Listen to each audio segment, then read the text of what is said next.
Bismillahirrahmanirrahim. Pertama-tama perkenalkan nama saya Pita Mukfira dengan NIM A1A1240087. Di sini saya akan mempresentasikan materi filsafat pendidikan yang dimana dosen pengampunya itu Dr. Siti Rahmaniar Abu Bakar SPD MPD. Kita masuk di bagian bab 1, ruang lingkup filsafat ilmu. Filsafat dalam bahasa Inggris yaitu filosofi, adapun istilah filsafat berasal dari bahasa Yunani, filosofia, yaitu yang terdiri atas dua kata, philos yang berarti cinta atau philia yang berarti persahabatan tertarik kepada, dan sophos yaitu hikmah, kebijakan, pengetahuan, keterampilan, pengalaman praktis, inteligensi. Jadi secara etimologi, filsafat berarti cinta, kebijakan atau kebenaran, love of wisdom. Ilmu adalah sebagian pengetahuan bersifat koheren, empiris, sistematis, dapat diukur dan dapat dibuktikan. Berbeda dengan iman, yaitu pengetahuan didasarkan atas keyakinan kepada yang baik dan penghayatan serta pengalaman pribadi. Lanjut, filsafat menurut para ahli. Menurut Plato, mengatakan bahwa objek filsafat adalah penemuan kenyataan atau kebenaran absolut. Keduanya sama dalam pandangannya lewat dialektika. Yang kedua, Aristoteles, tokoh utama filosofis klasik, mengatakan bahwa filsafat menyelidiki sebab dan asal segala terdalam dari wujud. Immanuel Kant menyatakan bahwa filsafat ilmu itu adalah dasar segala pengetahuan yang mencangkup di dalamnya 4 persoalan. Yang pertama, apakah yang dapat kita ketahui? Dijawab oleh metafisika.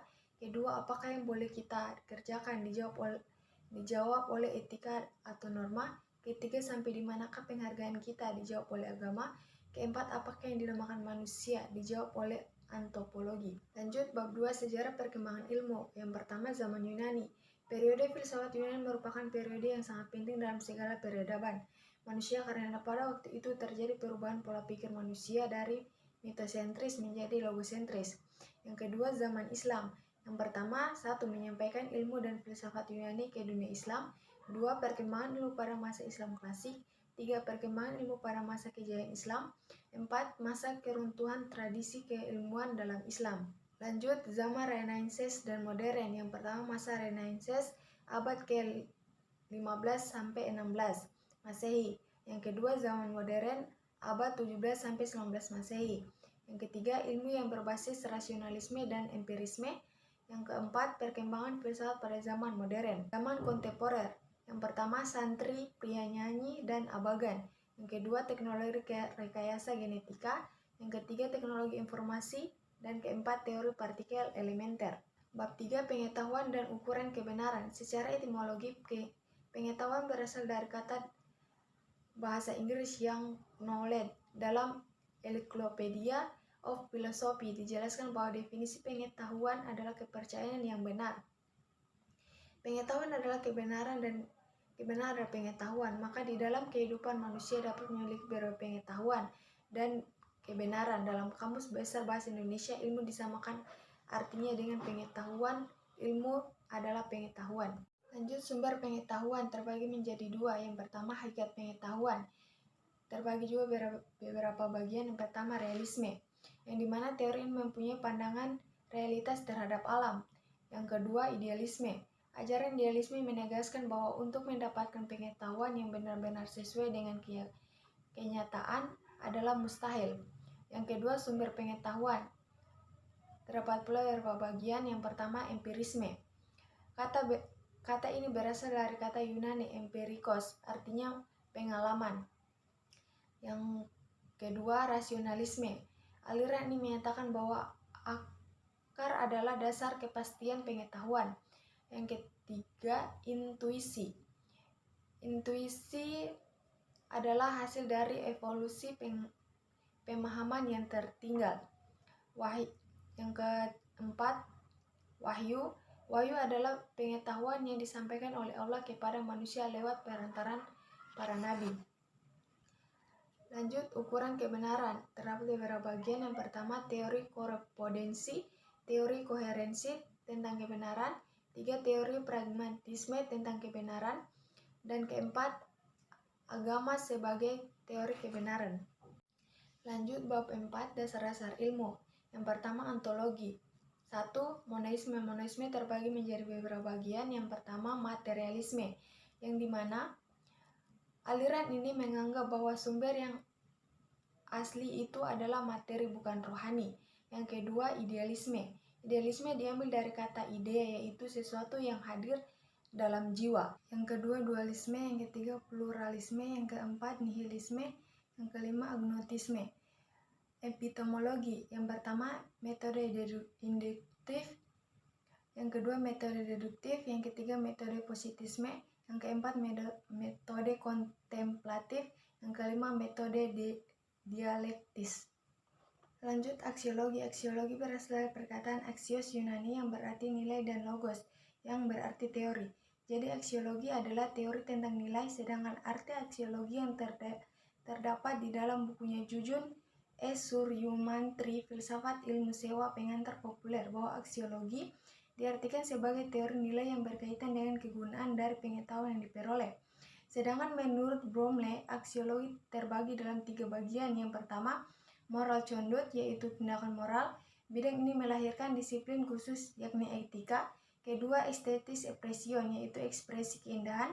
Bidang ini melahirkan keindahan. Ketiga, socio-politik life, yaitu kehidupan sosial politik yang akan melahirkan filsafat sosiopolitik. Lanjut, bab 5, sarana ilmiah. Pertama, bahasa. Bahasa terbagi dalam beberapa bagian. Yang pertama, simbol-simbol. Yang kedua, simbol-simbol vokal. Yang ketiga, simbol-simbol vokal arbiter. Yang keempat, suatu sistem yang berstruktur dari simbol-simbol yang arbiter. Yang kelima, yang dipergunakan oleh para anggota suatu kelompok sosial sebagai alat bergaul satu sama lain. Yang kedua, fungsi bahasa. Yang pertama, koordinator kegiatan-kegiatan masyarakat. Yang kedua, penetapan pemikiran dan pengungkapan. Yang ketiga, penyampaian pikiran dan perasaan. Yang kelima, penyenangan jiwa. Yang keenam, pengurangan kegoncangan jiwa. Yang kedua, bahasa sebagai sarana berpikir ilmiah. Yang ketiga, bahasa ilmiah dan bahasa agama. Lanjut, matematika. Matematika terbagi dalam beberapa bagian. Yang pertama, matematika sebagai bahasa. Yang kedua, matematika sebagai sarana berpikir deduktif. Yang ketiga, matematika untuk ilmu alam dan ilmu sosial. Lanjut, statistika. Pengertian statistika. Secara etimologi, kata statistika berasal dari kata status bahasa Latin yang mempunyai persamaan arti dengan kata state bahasa Inggris yang dalam bahasa Indonesia diterjemahkan dengan negara. Kedua, sejarah perkembangan statik. Ketiga, hubungan antara sarana ilmiah bahasa, logika, matematika, dan statistika. 4. Tujuan pengumpulan data statik. 5. Statistika dan cara berpikir induktif. 6. Peranan statistika dalam tahap-tahap metode keilmuan. 7. Penerapan statistika. Lanjut, logika. Yang pertama, aturan cara berpikir yang benar, klasifikasi, aturan definisi. Lanjut, bab 6, tantangan dan masa depan ilmu. Kemajuan ilmu dan teknologi yang semula bertujuan untuk mempermudah pekerjaan manusia, tetapi kenyataan teknologi telah menimbulkan keresahan dan ketakutan baru bagi kehidupan manusia. Ternyata, teknologi layar mampu membius manusia untuk tunduk pada layar dan mengabaikan yang lain. Jika manusia tidak sadar akan hal ini, maka dia akan kesepian dan kehilangan sesuatu yang amat penting dalam dirinya, yakni kebersamaan. Agama dan ilmu dalam beberapa hal berbeda, namun pada sistem tertentu memiliki kesamaan. Agama Febi mengedepankan moralitas dan menjaga tradisi yang sudah mapan ritual, cenderung eksklusif dan subjektif. Sementara ilmu selalu mencari yang baru, tidak terlalu terikat dengan etika, progresif, bersifat inklusif dan objektif. Baik, itulah pemaparan materi yang dapat saya sampaikan. Lebih dan kurangnya mohon dimaafkan. Assalamualaikum warahmatullahi wabarakatuh. Terima kasih.